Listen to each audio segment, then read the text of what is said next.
वैदेहीयानम् नमो वज्रायाणम् नमो सौवसागुणम्। देखिए, आज का जो हमारा विषय है वो है 7 तत्वों का सिद्धांत। वैसे तो ये विषय जब मुझसे मांगे गए थे तो मैंने इसमें एक शब्द और जोड़ा था, वो हटा दिया गया। मैंने लिखा था 7 तत्वों का अभेद सिद्धांत।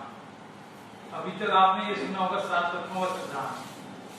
7 तत्वों का अभेद सिद्धांत क्या है, वो खास उस तरफ मेरा ध्यान आपको आकर्षित करना है, क्योंकि ये टॉपिक तो इतना विशाल है कि एक दिन में तो पूरा ही नहीं हो, 2-4 दिन लग जाते हैं, 4-4 दिन लग जाते हैं देखने की बात।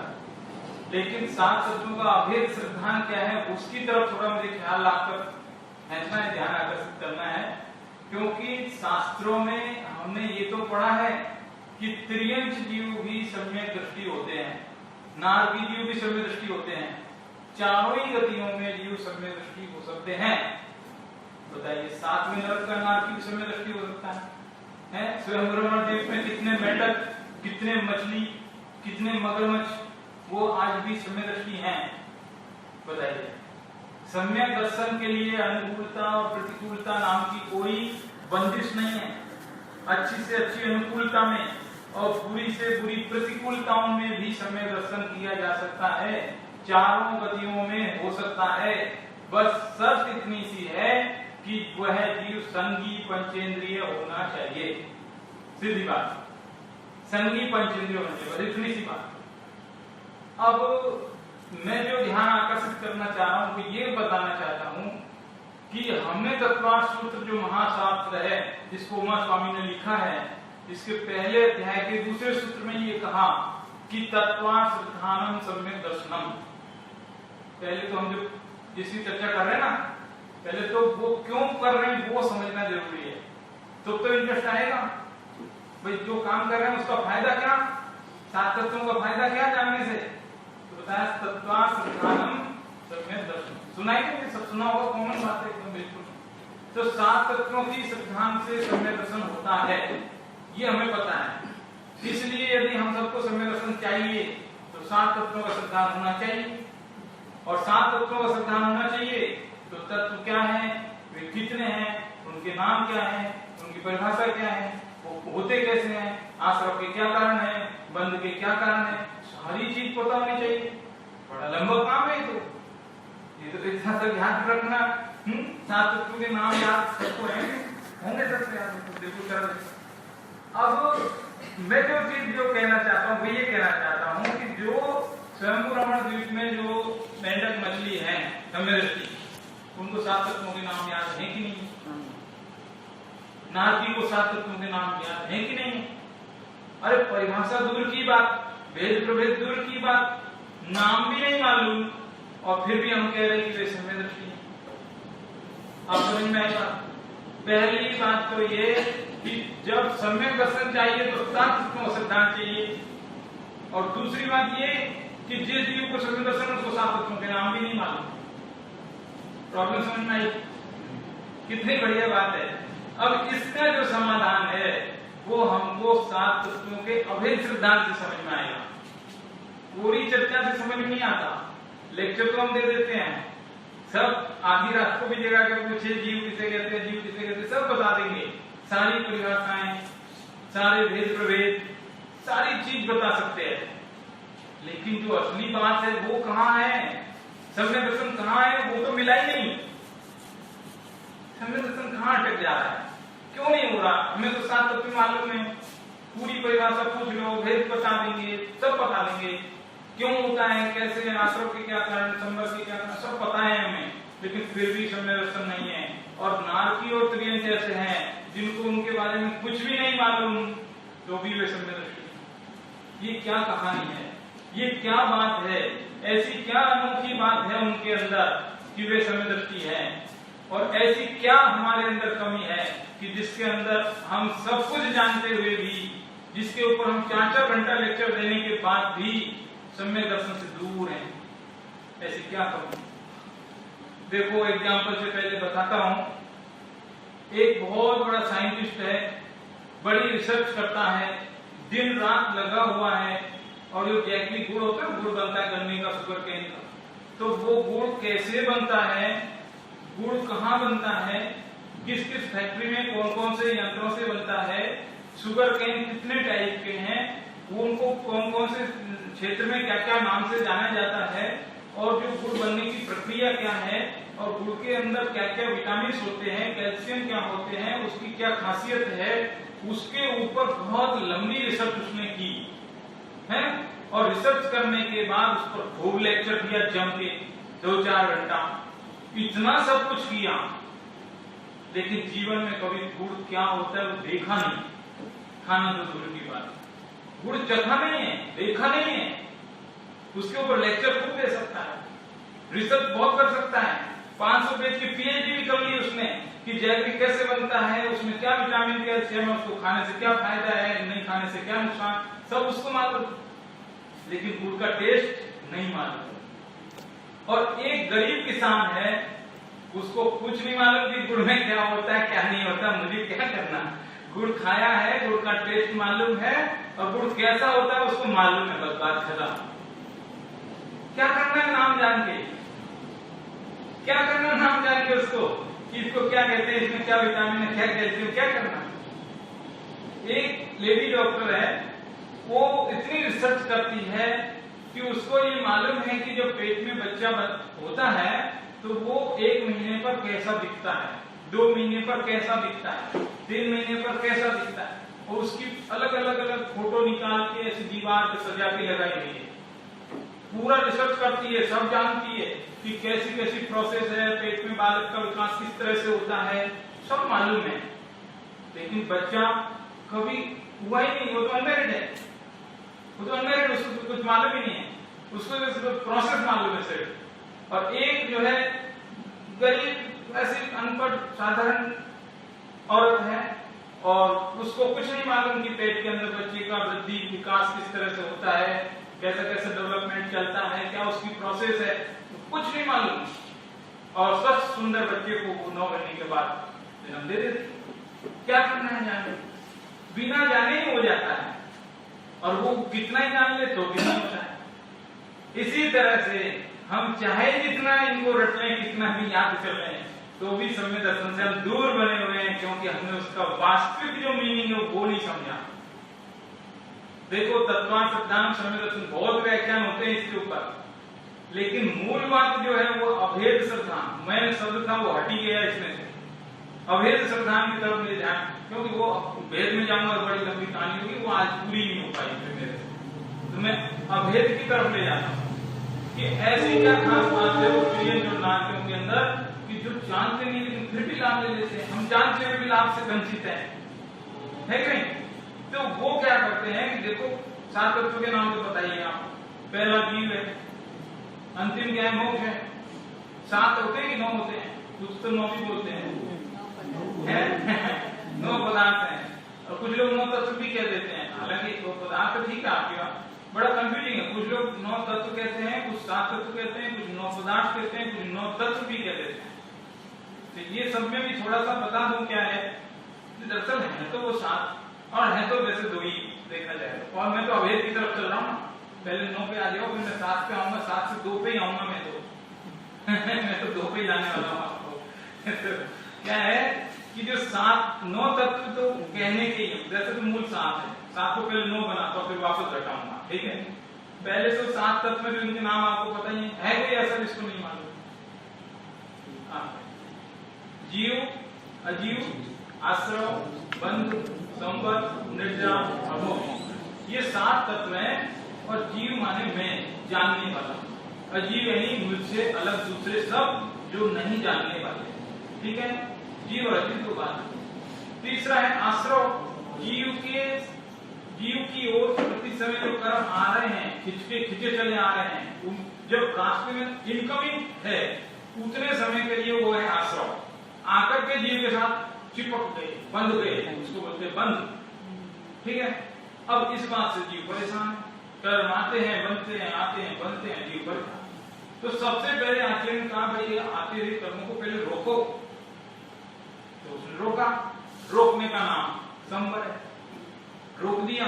लेकिन जो ऑलरेडी पहले कर्म बन चुके उनका क्या, अब उनको भी हटाओ, उनको हटाना जैसे शुरू किया उसका नाम निर्जरा है। जब पूरे कर्म हट गए उसका नाम मोक्ष है, सीधा नहीं कर्म। इसके लिए बहुत ही सीधा एग्जाम्पल शास्त्र में मिलता है, बिल्कुल सीधा। नाव का उदाहरण सुना है ना, वो सुना होगा, एकदम सीधा एग्जाम्पल है, जिसको शास्त्रों के नाम नहीं मालूम है उनको याद हो जाएंगे। देखो, एक व्यक्ति नाव में बैठ के जा रहा है, जो व्यक्ति नाव में बैठा है वो तो जीव है और जो नाव है वो अजीव है, ठीक है। नाव के अंदर एक छेद था जिससे पानी अंदर आ रहा था, वो आदमी घबरा, पानी अंदर आ रहा है, नाव डूब जाएगी, क्या होगा। तो सबसे पहले क्या किया, नाव के छेद को बंद किया। नाव से जो पानी अंदर आने का जो छेद था उसका नाम आश्रव है, क्योंकि पानी अंदर आ रहा, आश्रव मतलब इनकमिंग, आना। तो पानी आ रहा है वो आश्रव है, पानी को रोकना वो संवर है। अब पानी तो रुक गया, लेकिन जो पानी ऑलरेडी नाव के अंदर भरा हुआ है उस पानी को ऐसा करके बाहर निकालना शुरू किया, तो वो निर्जरा है। जब पूरा पानी निकल गया, नाव किनारे पहुंच गई, तो ये हो गया उसका मोक्ष। कितनी सीधी बात है, यही तो 7 तत्व है ना। अब ये 7 को 9 बना देते हैं। 9 कैसे बनाते हैं कि इसमें पुण्य और पाप और जोड़ दो, ना भी जोड़ो तो जुड़े ही हुए इसमें ऑलरेडी। क्यों जुड़े हुए हैं, क्योंकि पुण्य माने अच्छे कर्म, पाप माने बुरे कर्म। तो अच्छे कर्म आ रहे हैं और बुरे कर्म आ रहे हैं, आश्रव यानी आना, तो आते तो अच्छे भी कर्म है बुरे भी कर्म है। तो आश्रव के अंदर पुण्य और पाप दोनों ही इंक्लूड है।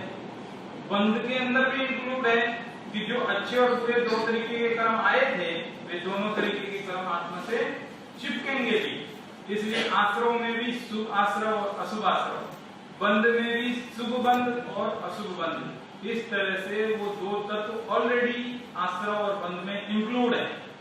तो भी जो जीव अल्पज्ञानी है या जिनको खोल के विस्तार से समझाने की जरूरत होती है, उनके लिए 2 तत्वों को अलग से खोल के बताया जाता है, ठीक है।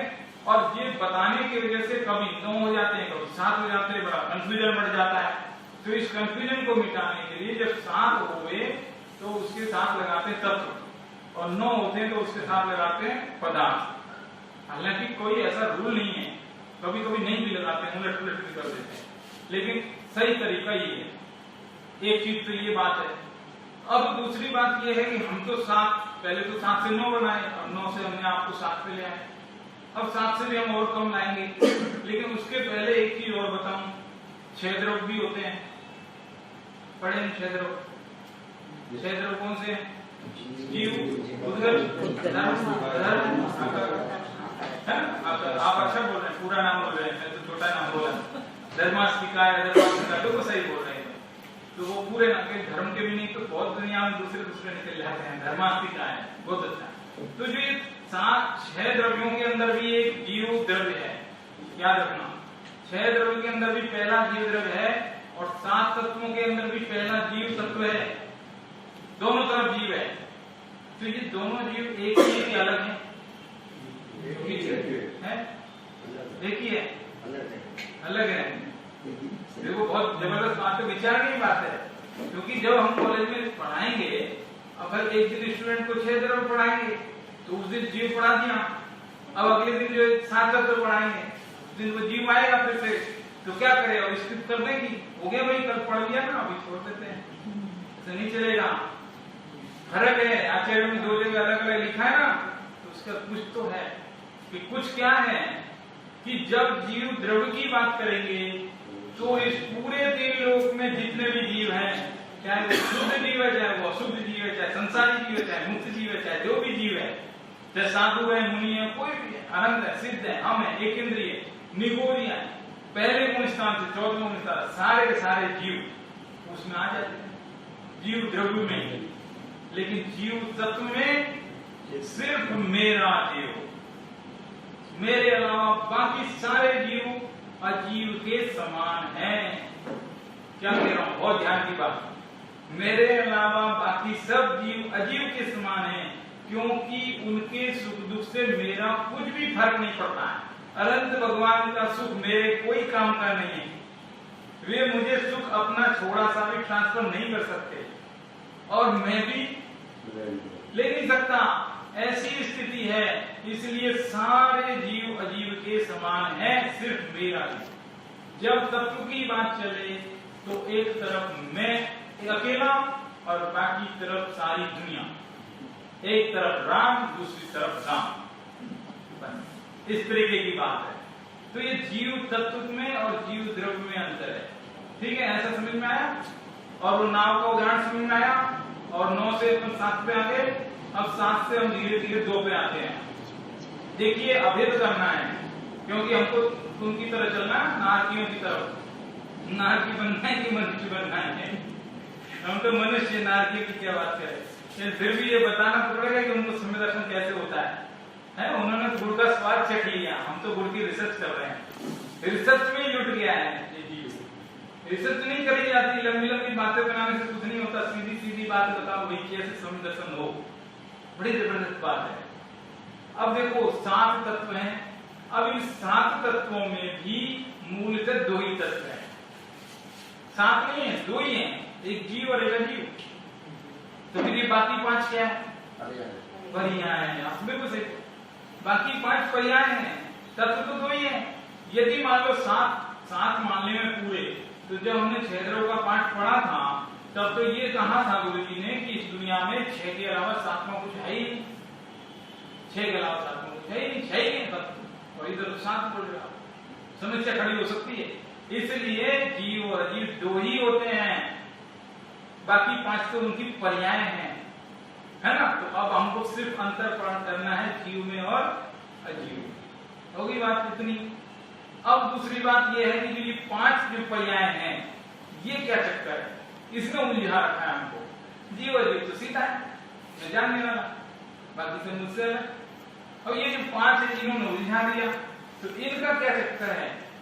तो उसके लिए जो है शास्त्रों में ये बताया कि ये जो बाकी 5 पर्याय हैं, इनमें से आश्रय और बंध ये तो दुख के कारण है, और संबंध निद्रा सुख के कारण है, और मोक्ष तो सुख रूप है ही। देखो, 2 पे बाद में लाऊंगा, पहले 4 पे लाता हूं। 4 पे लाता हूं, है ना। पहले 9 पे लाए थे, फिर 7 से लाए, 4 से लाता हूं, फिर 2 पे लाऊंगा। बौद्ध धर्म में भी गौतम बुद्ध ने इन्हीं 7 तत्वों को लेकर 4 में डिवाइड किया है। कैसे? आपको मैं पूरी तो लंबी रामायण नहीं बताऊंगा, आपको शायद पता होगा बहुत लोगों को। गौतम बुद्ध ने भी पहले जैन दीक्षा ली थी, पता है कि बहुत लोगों को नहीं है मालूम। पार्श्वनाथ के शिष्य थे पिहिता, महावीर के समकालीन थे ना गौतम बुद्ध, तो महावीर से थोड़ी उम्र में बड़े ही थे। तो ये जब गौतम बुद्ध का जन्म हुआ था, तो ये पार्श्वनाथ के शासन काल में जन्म हुआ था। गौतम बुद्ध के परिवार वाले पार्श्वनाथ के अनुयायी थे, मतलब 23वें तीर्थंकर के अनुयायी थे, और बाद में महावीर हुए थे। तो ये महावीर के अनुयायी नहीं थे, उनके थे। और पार्श्वनाथ के शिष्य थे पिहित आश्रम, उन पिहित आश्रम से दीक्षा ली थी किन्होंने? गौतम बुद्ध ने। और ये गौतम बुद्ध पहले जैन मुनि बने थे, लेकिन जैन मुनि की जो चर्या है बहुत कठिन लगी, काफी उपवास कर डाले, शरीर सुखा दिया, बहुत परेशान हो गए। एक दिन चक्कर खा के गिर गए। उस दिन उन्होंने ये डिसीजन किया कि मैं तो एक मध्यम मार्ग चलाऊंगा, ये नाम बहुत कठिन। उस दिन वे मध्यम मार्ग चलाए, अलग से एक धर्म बनाया, और बहुत कुछ जो जैन धर्म से सीखा था उसी को थोड़ा बहुत रूपांतरित करके और नए नए सिद्धांत बनाए। उनमें से एक सर्व प्रमुख सिद्धांत है 4 आर्य सत्य। वो 4 आर्य सत्य कुछ नहीं, ये 7 तत्व ही है। मैंने बहुत उस पर रिसर्च की, बहुत सोचा। पहले तो मैं ये सोच रहा था मैं रिसर्च कर रहा हूँ, ये मेरी अपनी खोज है, पहले तो ये मान के चल रहा था मैं। लेकिन बहुत दिनों के बाद, मुझे लगभग 2-3 महीने हुए हैं अभी, तब ये पता चला कि ये रिसर्च ऑलरेडी हमारे जैन आचार्यों ने भी कर चुके हैं। हाँ, जैन आचार्य विद्यानंदी थे, अभी वाले विद्यानंदी नहीं, बहुत पुराने, जिन्होंने तत्काल सूत्र की टीका लिखी है, बहुत बड़े विद्वान थे। उन विद्यानंदी आचार्य ने भी यही कहा कि जो बौद्धों के 4 आर्य सत्य है ना, वो हमारे लिए 7 तत्व हैं। कैसे हैं? कि बौद्धों के जो 4 आर्य सत्य है ना, वो ये है दुख, दुख का कारण, सुख और सुख का उपाय। 4 बातें हैं। गौतम बुद्ध ने 4 बातें कही है कि इस पूरी दुनिया में दुख ही दुख है, सारा संसार दुख से भरा पड़ा है, जिधर देखो उधर आदमी दुखी है, कोई भी सुखी नहीं है। बुद्ध के जीवन में तो ऐसी बहुत घटना है, बहुत कहानियां कहा सुनाऊं मैं, जो टाइम कम पड़ जाए। पता है कि नहीं, बुद्ध की जीवनी वो गए थे घूमने, फिर 3 बार मूड ऑफ हो गया, चले आए, क्योंकि दुनिया में दुख ही दुख देख रहे थे। तो उन्होंने पहला कहा कि दुख है, फिर दूसरा कहा कि दुख का कारण भी है कुछ, दुख है तो उसका कारण है, फिर तीसरा कहा कि दुख है तो उसका अपोजिट सुख भी है कहीं न कहीं, तो तीसरी बात है। फिर उन्होंने कहा अच्छा सुख है तो फिर उसका कोई उपाय भी होगा। ये 4 बातें हो गई। अब ये 4 बातों में ये 7 तत्व है हमारे, कि देखो जीव और अजीव, इनमें से आपस में एक दूसरे को कर्ता धर्ता मानना, एक दूसरे का, जीव को अजीव जान लेना, अजीव को जीव जान लेना, दोनों को आपस में एक दूसरे को मिक्स समझ लेना, या जीव अजीव की मिली जुली जो पर्याय है जिसको असमान जाति पर्याय कहते हैं, उसको स्वयं अपने आप समझ लेना। जैसे ये शरीर है ना, शरीर और मैं मिक्स है, तो ये मिक्स को मैं समझता हूं मैं ही हूं, तो यही तो दुख है। जीव अजीव संबंधी जो तत्व है उसके बारे में भूल करना वो दुख है। और दुख का कारण क्या है? आश्रय और बंध दुख के कारण है। सुख क्या है? कि सुख मोक्ष है, असली सुख तो मोक्ष ही है। और सुख के उपाय क्या है? संवर निर्द्रा है। हो गए 7 तत्व, 4 में इंक्लूड हो गए। अवैध की तरफ चले ना तो 4 में इंक्लूड है। तो इस तरह से मूल द्रव्य तो 2 ही है, बाकी उनकी पर्याय है। ठीक है ना? अब क्या करना है? इनको धीरे धीरे 2 की तरफ लाना है। तो 2 की तरफ लाए तो मूल तत्व हमारे 2 ही रहेंगे, जीव और अजीव। क्योंकि वहां वीरेंद्र को तो नाम भी नहीं मालूम, इतना सब काम पढ़ाने बैठेगा, वो तो इतना समझता है ये मेरे काम का, ये मेरे काम की नहीं बात करता, ऐसा होता है। जो क्या करता है कि जो बाकी 5 पर्याय हैं ये जीव के अंदर जाएगी कचरे के अंदर। फिर से समझाता हूँ, थोड़ा सा देखो।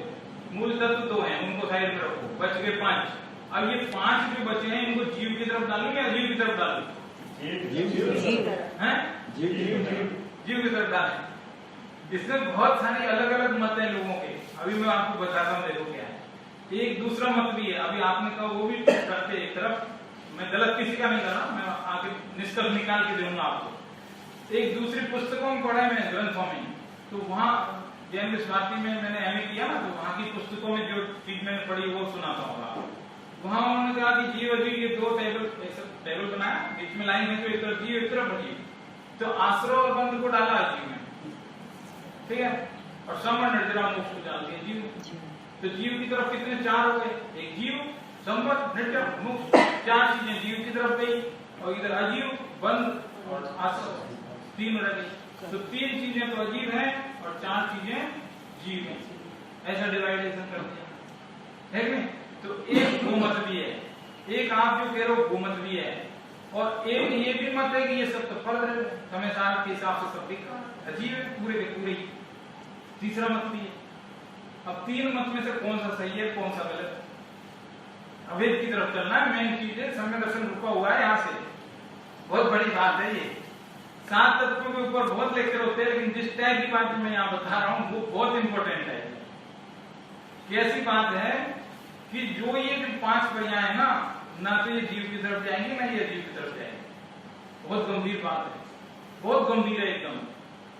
ये दोनों तरफ जाएगी, आधी जीव की जाएगी आधी इसकी जाएगी। मैं बताता हूँ कैसे जाएगी। आश्रव एक नहीं है, 2 आश्रव है। बंध भी एक नहीं 2 है, संवर भी एक नहीं 2 है, सब 2 है। तो 2 में से एक जीव की तरफ जाएगा, एक अजीव की तरफ जाएगा। कैसे? पहले एग्जाम्पल से बताता हूं। 2 व्यक्ति परस्पर लड़ रहे थे। क्या कह रहे थे? एक कह रहा था कि जो हम खाना खाते हैं वो जीव खाता है कि शरीर खाता है? मैं तो बोलता हूँ जीव खाता है, ये बोलता है शरीर खाता है। अब बताओ, उनको समझ में नहीं आ रहा। जीव तो खाना खाता नहीं, जीव के अंदर थोड़ी तो अमूर्त खाना खाएगा कैसे? तो जीव तो खाना खा ही नहीं सकता अमूर्त है, और जो शरीर खाना खा रहा है तो फिर मुर्दे व्यक्ति को तो खाना खाना चाहिए, वो तो खाता ही नहीं है। तो फिर अब जीव का माने कि अजीव का माने? बताओ कैसे समझे? आप समझे कि नहीं समझे? इंपॉर्टेंट है प्रश्न एकदम, इसका उत्तर तो चाहिए सबको, जबरदस्त है। यदि इसका उत्तर हमको समझ में आ गया तो दुनिया की हर एक्टिविटी जो सुबह से शाम तक हम करते हैं ना, सबका उत्तर आ जाएगा, सबका उत्तर आ जाएगा सब।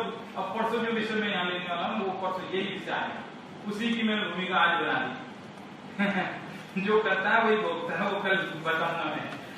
तो अभी ये जो चीज समझ लेना, जीव करता है कि शरीर करता है? ये परसों का विषय अपना। लेकिन अभी तो जीव खाना खाता है कि शरीर खाना खाता है, बड़ी जबरदस्त स्थिति है। अब दोनों का सही भी है, दोनों का गलत भी है, क्या करें, बड़ी मुश्किल है। तो समय सार के हिसाब से आचार्य कुन की गाथा लेंगे परसों, तो उसमें ये उत्तर है कि जो शरीर है ना, खाना तो शरीर के अंदर जा रहा है, जीव के अंदर तो जाएगा नहीं, क्योंकि हम मूर्त है, खाना पुद्गल है, शरीर भी पुद्गल है, तो पुद्गल कोई ग्रहण कर सकता है, जीव तो ग्रहण करेगा ही। तो खाना तो शरीर के अंदर गया, लेकिन शरीर अकेला नहीं खा सकता, जीव का अध्यवसाय साथ में लगेगा, जीव की सोच, उसका उपयोग, उसका भाव, उसकी थिंकिंग, वो साथ में जुड़ेगी, तब जाकर के ये क्रिया होगी। इसलिए खाना एक नहीं है, खाना भी दो है, एक द्रव्य भोजन, एक भाव भोजन। द्रव्य शयन, भाव शयन, द्रव्य बोलना, भाव बोलना, हर चीज दो है। सुबह से शाम तक, सुबह से शाम तक जो भी हम काम कर रहे सब डबल है। एक शरीर के पक्ष का है, एक जीव के पक्ष का है, एक शरीर के पक्ष का है, एक जीव के पक्ष का है। आश्रव भी दो है, द्रव्य आश्रव, भाव आश्रव। द्रव्य आश्रव जाएगा किधर? अजीव में। भाव आश्रव किधर जाएगा? जीव में। द्रव्य बंध किधर जाएगा? जीव में। भाव बंध किधर जाएगा? जीव में। ये तो बड़ी जबरदस्त बात है। तो ये सारे के सारे तत्व जो है 5-5 डाल दो, फिर 5-5 दोनों तरफ हो गए, एक एक नहीं, 6-6 हो गए दोनों तरफ, 12 हो गए। लो जी, 7 भी हो गए, 9 भी हो गए, 4 भी हो गए, 2 भी हो गए, 12 भी हो गए, कितने सारे कर दिए हमने। उलझा दिया, उल्टे आपको उलझा दिया। हाँ, तब तो 7 है कि क्या कर दिया। अभी समझ में आएगा 12 कैसे हो गए हैं? जीव और अजीव 2, ऊपर हेडिंग लगा रहे, बीच में लाइन जीव अजीव। फिर जीव की तरफ लिखो भाव आश्रव और अजीव की तरफ लिखो द्रव्य आश्रव। जीव की तरफ लिखो भाव बंध, अजीव की तरफ लिखो द्रव्य बंध।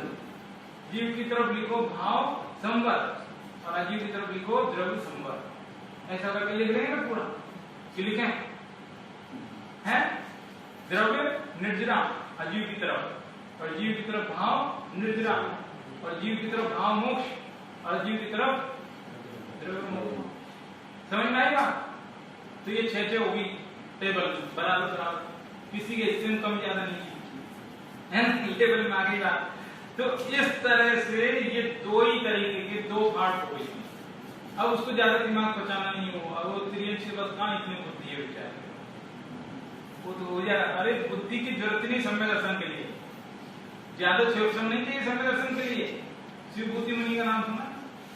बताओ कितनी से क्षयोक्षमता? बिल्कुल नहीं था, ना केवल नमोकार मंत्र भी जिनको याद नहीं रहता था, ऐसे एक मुनिराज थे। अरे कोई संघ में रहे तो संघ के रूल्स भी याद नहीं रहे उनको, मतलब संघ में रहना ही मुश्किल है उनके लिए, और वो रहे तो दूसरे मुनियों को भी फिर अनुशासन में रखना मुश्किल हो जाए, ऐसी कंडीशन उनके साथ थी। इसलिए उनके आचार्य ने उनको संघ से बाहर कर दिया, मतलब ऐसे तिरस्कार पूर्वक नहीं, बहुत करुणा पूर्वक, एकदम प्रेम से कि भाई क्या करें, कैसे अलग साधना करो। इतनी कमजोर बुद्धि वाले मुनि थे, तो वो भी वे सम्यक दर्शन लेकर के, केवल ज्ञान भी लेकर के और सिद्धालय विराजमान। क्या क्या जरूरत है? इतने ज्ञान की जरूरत नहीं है, कल्याण करने के लिए बहुत थोड़े से ज्ञान की जरूरत है।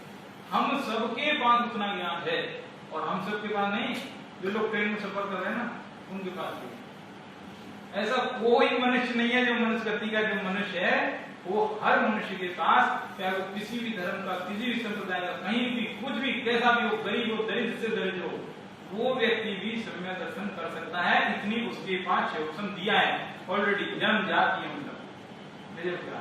जो निर्धन व्यक्ति है एकदम, वो निर्धन व्यक्ति को भी यदि सम्यक दर्शन हो जाए तो उसकी निर्धनता कुछ ही दिनों में समाप्त हो जाती है। सुना ही नहीं? अभी मैंने 4 दिन पहले ही एक प्रवचन पढ़ रहा था किसी विद्वान के, उसमें आया, अंडरलाइन कर गया, एकदम अद्भुत बात मुझे लगी। अद्भुत तो कुछ है ही, पहले पढ़ते वक्त अद्भुत लगी, लेकिन बाद में सोचा तो सहज है। अरे किसान खेती करता है तो फसल के साथ साथ घास तो हो ही जाता है, घास हो जाता है कि हो जाता अपने आप, उसके लिए कोई मेहनत थोड़ी करनी पड़ती है। तो जो सम्यक दर्शन जो रत्नत्रय का रूप है, वो जहां प्रकट हो गए, पुण्य के घास तो अपने आप ही आ जाएंगे, क्या पैसा अपने आप पीछे पीछे भागता है। तो इस तरीके की स्थिति उस जीव की हो जाती है। नरकों में भी जिस जीव को सम्य दर्शन हो जाए वह नरकों में भी शांति मिल जाती है। ऐसा है, नरकों में शांति मिल जाती है सम्य दर्शन के बाद। अंदर सुखरस घटाघटी, दौलत राम जी का प्रीत लगत मुझे अटापटी, जिन मूरत दृढ़धारी की मुझे प्रीत लगत है अटापटी, है ना। बाहर नार की कृत दुख भोगे, अंतर सुखरस घटाघटी। कैसे वो भजन है तो पुराना बहुत, आजकल की पीढ़ी को थोड़ा अटपटा लग सकता है, लेकिन बड़ा मजेदार, भाव इतने भरे हैं कूट कूट के पूछो। उसमें ये लिखा है कि जो चिन्मूरत दृढ़धारी यानी सम्य दृष्टि जीव है, आत्मानुभवी पुरुष है, ऐसे लोगों की जो रीति है, उनकी जो जीवनचर्या है वो बड़ी अटपटी, बड़ी आश्चर्यजनक लगती है। क्यों लगती है?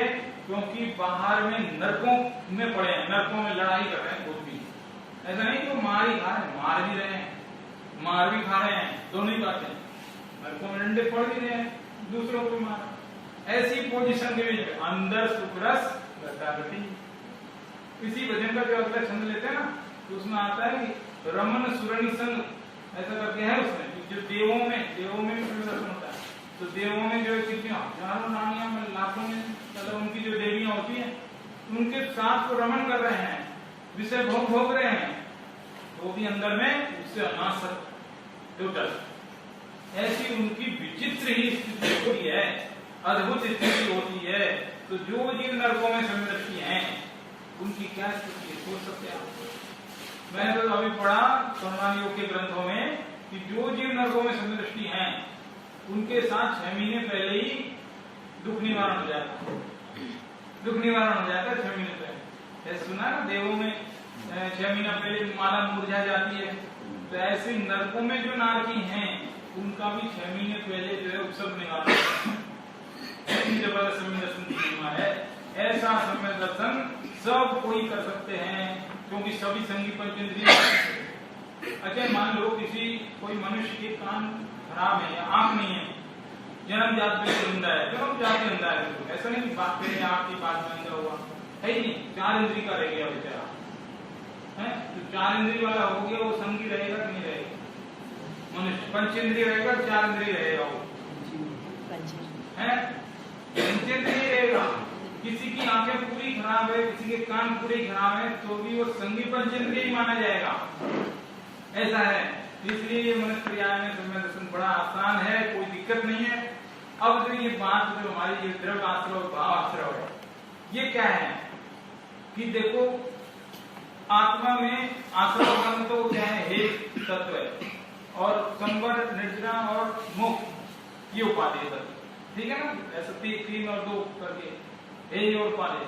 तो इसमें से आश्रय माने आत्मा में विकार उत्पन्न होना, और उसी विकार की उत्पत्ति से फिर बंध भी होएगा। यानी आश्रय और बंध दोनों को अपना और ज्वाइंट कर दिया। अब ये दर्शन खत्म हो गया, आश्रय और बंध एक ही रह गया, अलग अलग करने की जरूरत नहीं है आपको। क्योंकि आत्मा में यदि विकार उत्पन्न हुआ तो कर्म आएगा, और आएगा तो गारंटी से चिपकेगा। तो 2 स्टेप क्यों बनानी, एक ही बनाओ ना। मैं आपने किसी गेस्ट को बुलाया, तो गेस्ट आया है तो यहाँ बैठेगा भी, तो आप 2 गिन रहे हो उसको। एक गेस्ट आया था, एक गेस्ट इधर बैठा है, तो 2 गेस्ट हो गई। 2 गेस्ट हो गई, गेस्ट तो एक ही है, आया तो तब 2 ही था, तो बैठा है तब भी वही है। तो 2 क्यों गिन रहे हो? आश्रय को अलग गिन रहे हो, बंद को अलग गिन रहे हो, एक ही गिन लो। ये लो कितना शॉर्ट हो गया काम। तो चक्का भी ऐसे अब यहाँ आपका ये प्रश्न हो सकता है कि अच्छा ऐसी बात है, आप बिल्कुल अलग ही बता रहे हो, हमने तो आज तक कभी सुना ही नहीं। यदि ऐसी बात आप बता रहे हो तो हम आपसे एक प्रश्न पूछते हैं कि यदि ऐसा है तो शास्त्रों में अलग अलग क्यों नहीं है? ऐसा आप मेरे से पूछ सकते हो, उसका उत्तर मैं पहले ही दे देता हूँ। आपका प्रश्न भी मैंने ही कर लिया, उसका उत्तर भी मैं ही दे देता हूँ। समझे कि नहीं? आप बहुत गंभीर बात है, आप लोगों को बिल्कुल जागरूकता रखनी है। नींद का टाइम है बहुत, मैं तो सो जाता हूँ मेरा तो क्या दिनचर्या ऐसी जल्दी सो जाता हूँ। तो देखो भाई, अभी बहुत गंभीर बात बता रहा हूँ, क्या समझ में आया? जो मैंने कहा कि आश्रय और बंध दोनों एक ही गिन लो, अलग गिनो ही मत, क्योंकि आत्मा में विकार उत्पन्न हुआ वहीं आश्रय होगा, और आश्रय होगा तो वहीं बंध होगा ही होगा, बात ही खत्म। तो 2 क्यों गिनना, एक ही गिनो, मैं ये कह रहा हूँ, है ना। और आपका प्रश्न है कि 2 को गिनने का यदि है ही नहीं तो शास्त्र में 2 क्यों गिनाए, बराबर। अब मैं उसका उत्तर दूं, ध्यान से सुनना। देखो, शास्त्र में 2 इसलिए गिनाए कि कुछ जीव ऐसे भी हैं इस 3 लोक में कि जिनको सिर्फ आश्रय होता है, बंद नहीं होता। ऐसे भी जीव हैं, क्योंकि जो परिभाषा बनाई जाएगी ना सब पर लागू होनी चाहिए, कोई छूट ना जाए। इस बात के लिए परिभाषा ऐसी बनाई, समझ गए। अब कौन है वो जीव? वो अनंत भगवान। अनंत भगवान को आश्रय हमसे भी ज्यादा होता है, बहुत तीव्र होता है, क्योंकि आश्रय किससे होता है? मन वचन काय की चंचलता से। और मन वचन काय तो उनके हमसे ज्यादा प्रबल है। विदेश क्षेत्र में बैठे बैठे यहाँ की बात जान लेते हैं, है कि नहीं।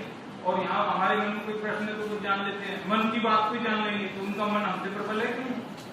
भाषा कितनी प्रबल है कि ओंकार में वाणी और सब जीव पशु पक्षी भी समझ जाएंगे। भाषा कितनी प्रबल है, हमसे ज्यादा प्रबल।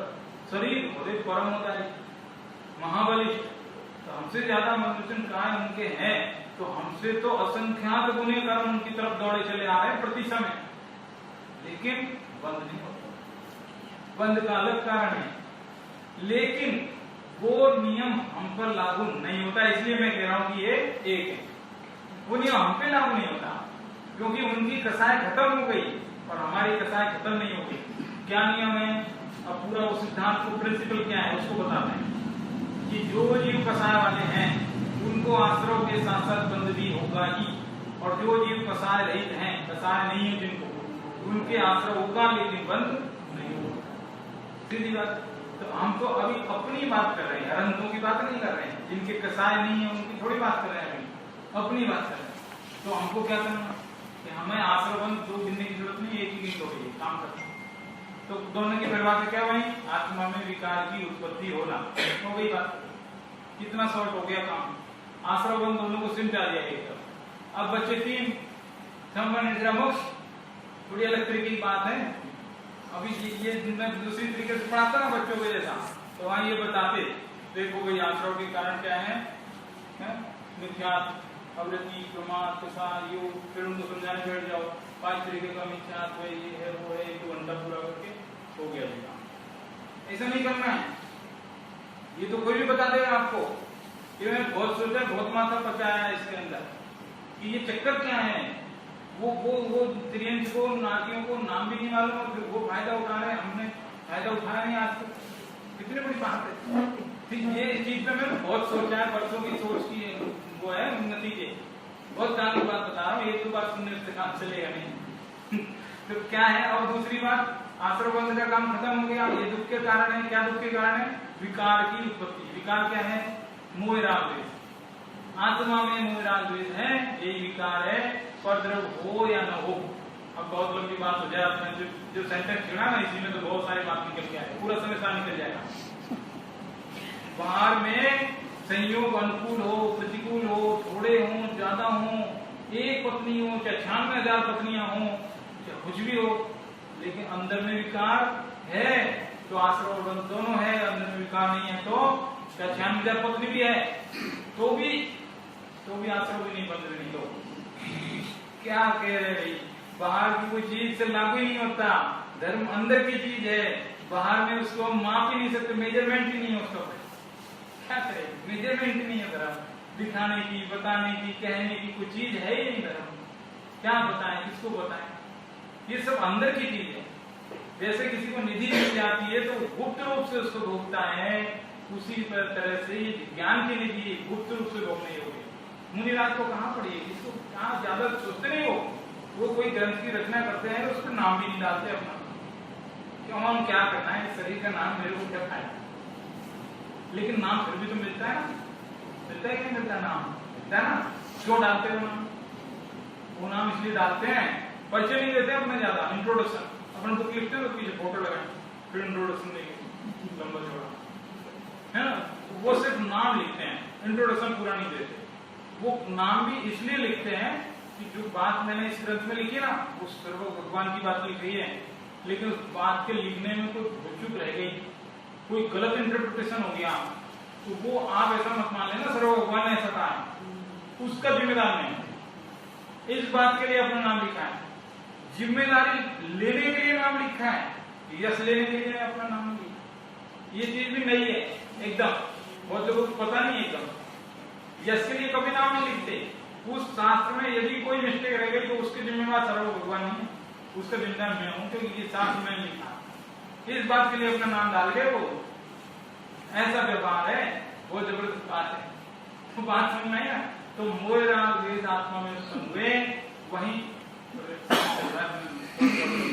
तो क्या है, मोह राग द्वेष जिस तरह से आत्मा में उत्पन्न होते हैं उससे आश्रय होता है और उसी से बंध होता है। ये तो बात यहाँ खत्म हुई, यही दुख के कारण है। अब बचना हमको सुख की तरफ, तो अब करना क्या, इनको मिटाओ, इनको मिटाओगे तो उससे होगी आत्मा में विशुद्धता उत्पन्न। दो बातें, मतलब बातें एक ही है लेकिन दो तरीके से, आत्मा में विकार नहीं होना और आत्मा में विशुद्धता उत्पन्न होना, ये दो चीज है, एक ही चीज है, एक ही चीज कि दो है अलग। आत्मा में विकार का नहीं होना और दूसरी बार आत्मा में विशुद्धि उत्पन्न होना, एक ही बात है ना, एक ही बात है। अंधेरा नहीं होना और उजाला होना एक ही बात है, अलग दो का है। तो वो जो विकार हुआ आत्मा में मोह राग द्वेष का, वो नहीं होना, वही वहां से संवर्त शुरू हो गया, मतलब तुरंत। और जिसका संवर्त मतलब विशुद्धि, अब विकार को छोड़ो, विशुद्धि उत्पन्न हो, विशुद्धि की उत्पत्ति वो है संवर्त। अब नया काम कुछ नहीं करना उसको, जैसे क्या है, अभी थोड़ा समझाता हूँ, 2-5 मिनट रुको हो जाए, मैं थोड़ा समझा। ये टॉपिक बहुत गंभीर है, एकदम जबरदस्त गंभीर है, ये मतलब मैं 2-4 घंटे लगते हैं मेरे समझाने में, बहुत कोशिश कर रहा हूँ शॉर्ट में। देखो क्या है कि अभी देखो, जैसे मान लो किसी जीव को कहा कि देख भाई तुझे ये संबर करना ना, अब तू ये काम बता दिया, अब तू ये कर ले, जरा संबर हो जाएगा। वो 2 दिन के बाद आता है, बोलता है ये काम मैंने किया, मुझे संबर हो गया, अब अगला निर्जरा के लिए क्या करना बोलो। फिर उसको कह अच्छा तेरी मेडिसिन चेंज करता हूँ, तू ये वाला काम कर, अब तेरा इससे निर्जरा हो जाएगा है। फिर उसने कहा हाँ हो गया, अब तीसरा मुझे मोक्ष का अलग कोई उपाय बता। ऐसा नहीं है, 3 के लिए 3 उपाय है नहीं, एक ही उपाय करके तीनों काम होंगे, समझ में आया? कितने शॉर्ट हो रहा है, अभेद की तरफ ले जाना मुझे।